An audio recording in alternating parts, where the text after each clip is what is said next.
Everyone, Dan from TDB here. Today I am going to be talking about a Taiwanese boutique that I don't think we've ever talked about on TDB, amazingly. So first of all, shout outs to Peter Chen for sending us a bunch of samples. Really appreciate it. He sent us 10 Yuanyuan Tangs, which is a lot. So I have drank through all of them. And I picked out my two favorites. So going to feature those on this episode. I then gave a lot of them to Denny as well. So it's very possible that he might drink some of them as well. So yeah, Peter has a restaurant in New Jersey.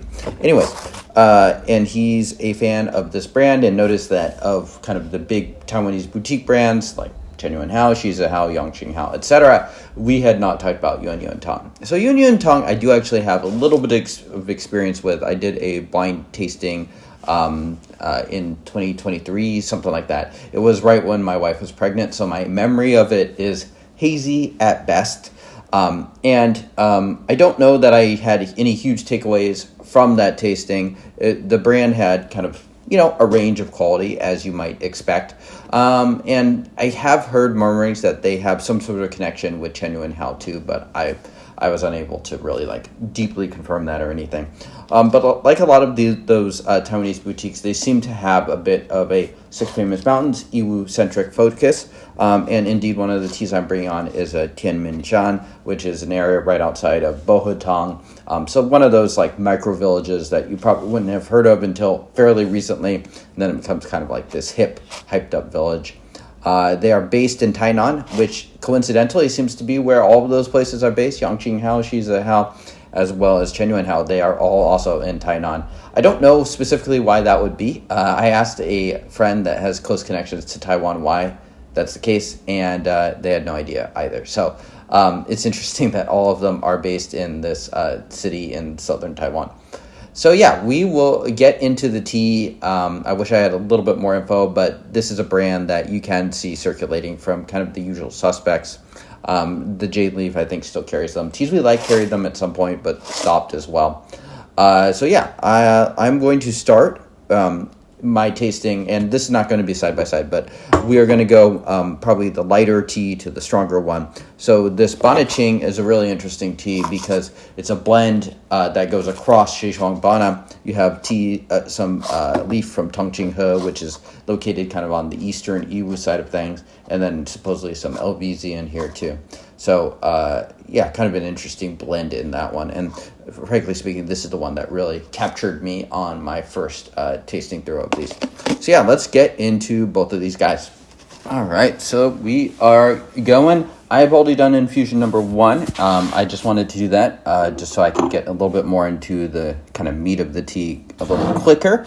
Going to do a couple infusions here. Peter did request that use a little bit less leaf and longer steep time. So I'm kind of splitting the difference. I am using a little bit less. I'm using 4 grams, but I don't like to go too far off my usual parameters just because it's hard for me to judge how much is the parameters versus the tea when I do those things. But I am going to steep for a little bit longer to compensate for that 1 gram missing, which is another thing he mentioned. So this is an interesting one. Tianminshan is I think a relatively small area. It's, I think, we're talking about sort of micro areas at this point. So we'd expect this to be a little bit more of a single origin tea, a little bit narrower in its focus, just kind of by design, just because this is that. It's not like a big blend where we're using a bunch of teas from kind of the greater Yiwu area to make something, if that makes sense. So and we are specifically going to watch out for kind of mouth cooling here because that's something that Bohutang is known for, and that's something that I really noted in my initial session of this tea. And so mouth cooling is something that I think I historically have not been as good at paying attention to, but it's very obvious if you actually pay attention to it and kind of notice those things. So definitely something you are going to immediately get rather than something that returns 30 seconds later. So it's a 2010 tea. The storage on these I think has been, somewhat moderate. It's not super strong Taiwanese storage. I wouldn't say these have been remotely wet stored or anything like that. So I guess dry stored to some extent.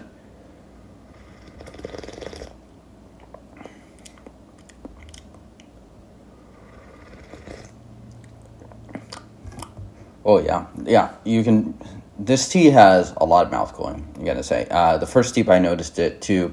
Here, you just kind of take a step back and you have that, I'd say it's more mint than menthol, but it gives a very distinct feel on the mouth as far as that goes. It's nice. I find it very refreshing. I've been drinking this towards the middle to end of summer and the end of August. So it's very much welcome, and I think it's also a show of decently quality leaves. It's not a super boldly flavored tea, but it has enough body. I'd say it's on the medium to light end as far as that goes. Beyond the mouth cooling, we have maybe a little bit of pine wood, a little bit of resin. It's not terribly dense, so it's a little bit narrower and a little bit hollower as a result of that. But it does leave this nice sweetness kind of in the back of the mouth and the throat. So in some ways, a bit of a subtlety. The mouth cooling, though, I would say is kind of like the number one attribute that I am taking away from this tea for sure, is that it has that quality in spades. And yeah, sitting with it too. Ideally, a tea like this, you're gonna take your time a little bit more than I'm able to do here, but you do notice that mouth cooling kind of at the roof of the mouth and the back of the palate.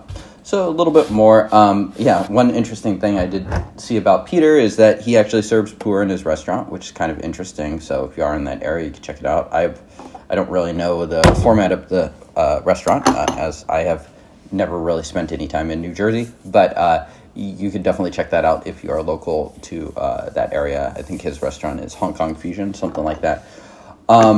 Yuanyuan Tang's owner is Mr. Zhang. Peter was nice enough to send some photos of him kind of like going in the trees and whatnot. So, yes. And apparently this operation has just been around for quite some time. I mean, it's interesting. It's a long-running operation. I assume it is still going to Yunnan here and there. And they have pressings going all the way back to, I think, the late 2000s. So at this point, that's 15 to 20 years old.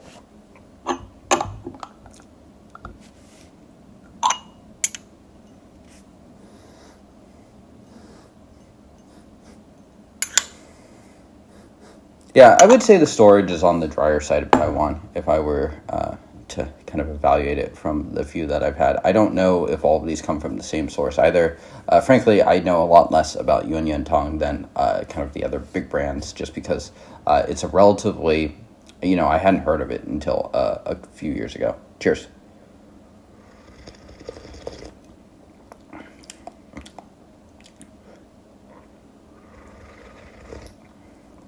It is thickening up nicely. I would say the first couple ones were a little lighter, a little thinner, but it just needs a couple infusions to really open up properly.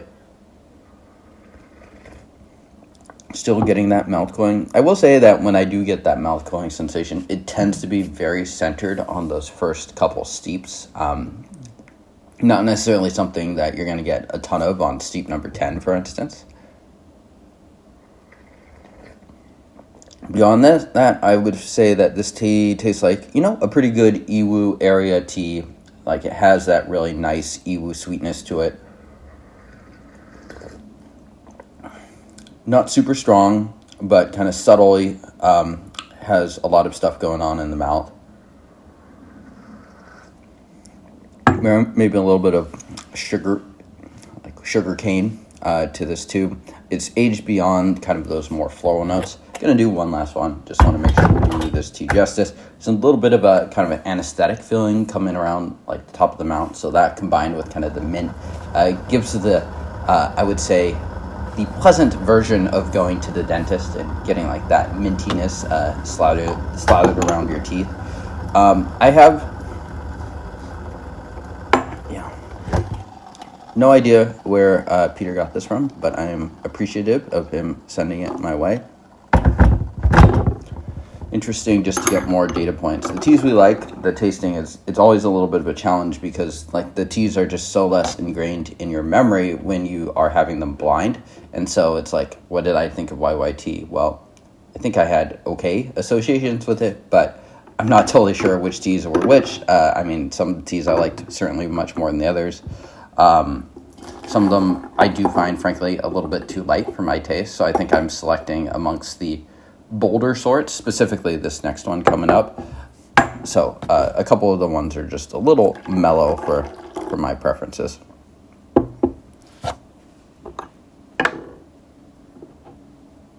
So yeah, I'd be curious to hear others' opinions on YYT. Not one that I'm going to pretend like I have deep knowledge or tastings of.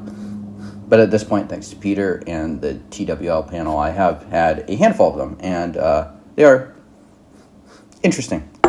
Interesting brand. Cheers. And obviously, you have to be doing something right. Ooh, still lots of mouth cooling. Interesting. That's very persistent. A lot of these teas that you get that from, it's going to just go away quite quickly. And it says something that they're doing something right, that they're able to, kind of stick around for as long as they have. Yeah, nice. I'd say this is my favorite infusion. This tea is not dying anytime soon. We're going to move on to the next tea, but that's definitely not because this one is slowing down. It's still pretty substantive.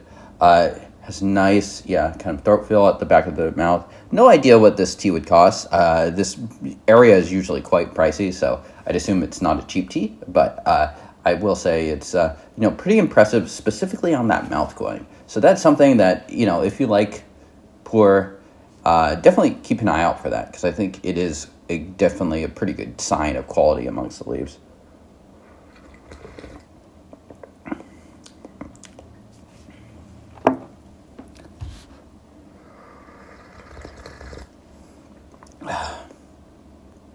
Yeah, sugar kind of has this nice airy quality to it that I associate a little bit with kind of both Yiwu teas as well as with the teas that are a little bit north of it, like Jingyu teas.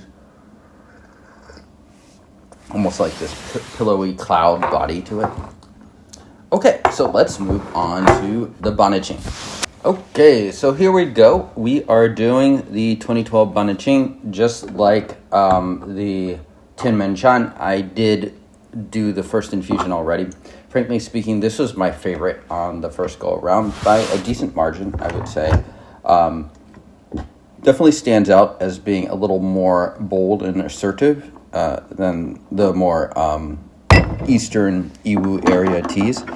And it's an interesting one just because of the nature of the blend. Even if you say it's like, okay, is it LBZ? Maybe, maybe not. But it's blending material from that area, at least from that greater area, with Yiwu stuff. And I did find it interesting. I didn't find it to be a particularly brutal tea or a super bash, just a little bit more amped up as far as the flavor profile goes. So kind of a grainy herbal nose to this initial infusion. I did get a little bit of mouth cool. It's not to the level of the Tianmenchan on this first deep too. Cheers.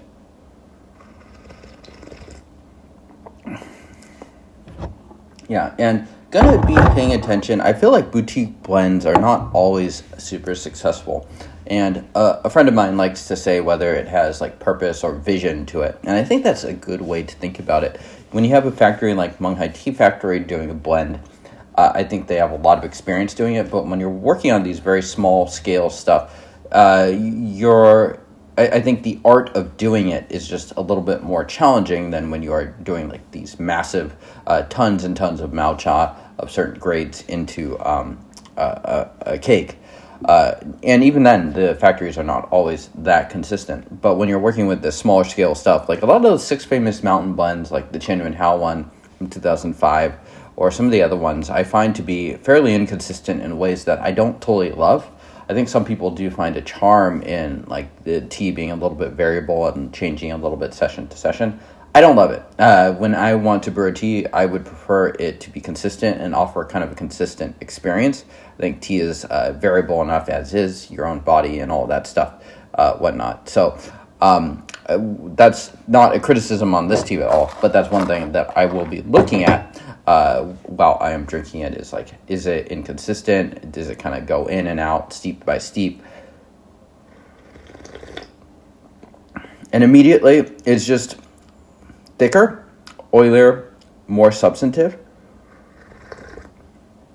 Maybe a little bit of that herbal funk mushroom to it. It's nice. I will say that it tastes a bit Yiwu heavy in the sense that it has that aftertaste. This is supposedly from Tongxinghe, which again is one of those micro regions of Yiwu. And it has that coming in on the back of the throat. So I like that. One blend that I did have fairly recently that I didn't find to be as successful as the Tea Urchin Miles birthday. Perhaps that tea will come around at some point. But that is a similar blend with, I think, both of these areas as well as, I think, maybe even a small amount of Bingdao mixed in. And I found that tea to be all over the place last time I tried it, and not in a way that I particularly enjoyed. This tea, on the other hand, does feel a little more coherent, and I feel like maybe that's because they used just a couple different areas rather than kind of just trying to toss in good stuff and good stuff. Like, if you just toss in a lot of different good stuff, it doesn't necessarily mean that it's going to be equal to the sum of all of its parts. You can definitely make a tea that's a little bit worse. So yeah, I like just the base of this. To me, it just feels a lot more substantive. Yeah, and we will follow Peter's recommendation and brew this for a little bit longer on the steep.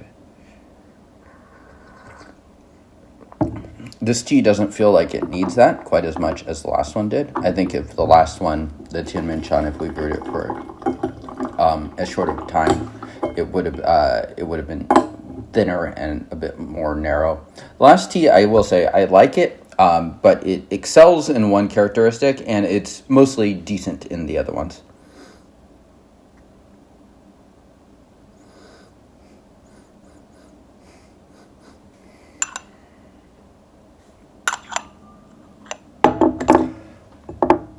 The rolling does look a little lighter on this tea. It's kind of unfurling quite quickly in terms of the material. Not necessarily atypical in that sense. Cheers. So there's definitely less initial sweetness. I don't think that's bad. The sweetness comes a little bit later when it returns, so some of that hui gone.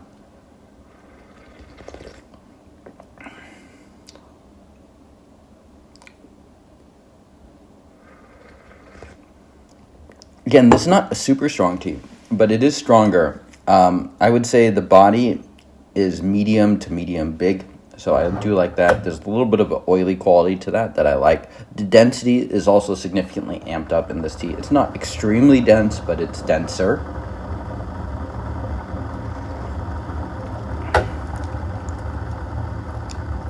Yeah, I like this tea.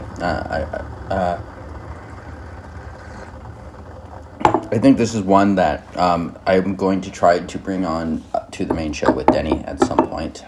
Put it into the ever-growing pile of tea samples that we have to bring on that we never quite get down to the bottom. There's teas in there that have hung out for a couple of years, and we'll just get moved out of it and like, okay, I don't know that we're ever going to bring this tea on.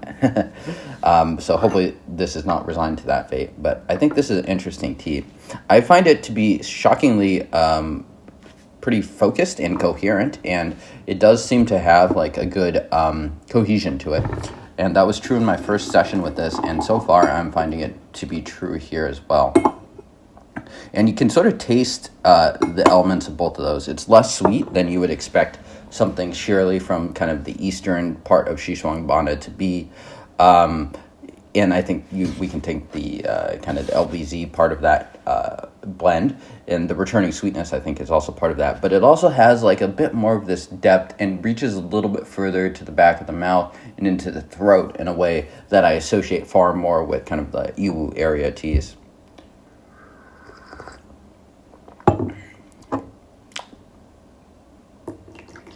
Storage seems to be a similar level. If I were to pick something to age, I think I'd pick this over the Tianmen-chan for sure.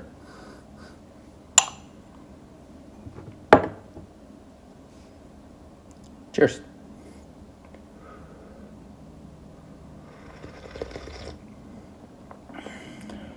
Yeah, and one reason I wanted to do the Tinminchan first is simply because if I did this one, the Tinminchan would just feel really, really light. A lot less mouth cooling going on this tea, but other than that, I think it beats the Tinminchan and most of the other aspects. Not that the point was necessarily to compare these two. I do like them both. Because they're both very fresh in my memory as I'm drinking it right now. Okay, gonna do one last one, and I want to push this a bit. And the bitterness, when I do hit it hard, is still pretty mild. So that's interesting. Let's see if we can get a little bit more out of it.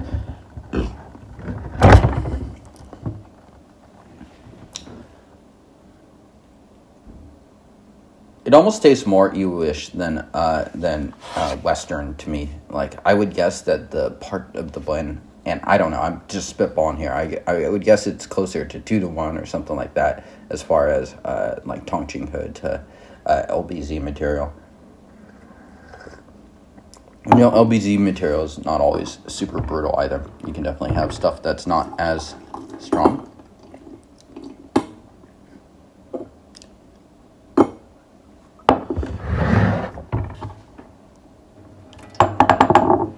And this will be the last infusion.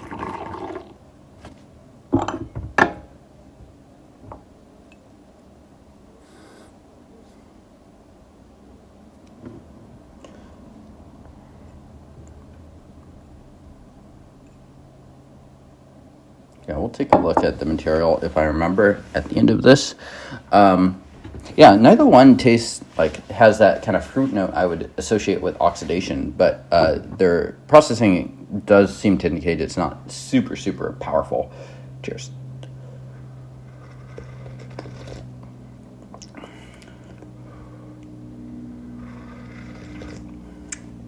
Some resinous quality to them. I think this tea would probably improve a little bit with age too. It has those kind of dense bones to it.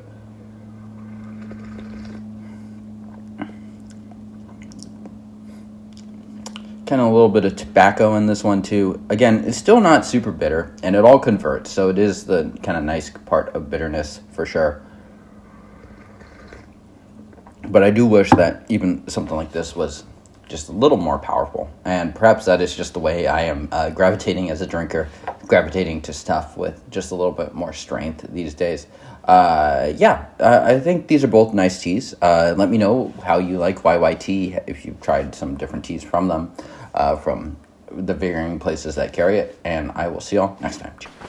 Okay, so here we go. We have over here the Tinminchan, and on the right the Bannaqing.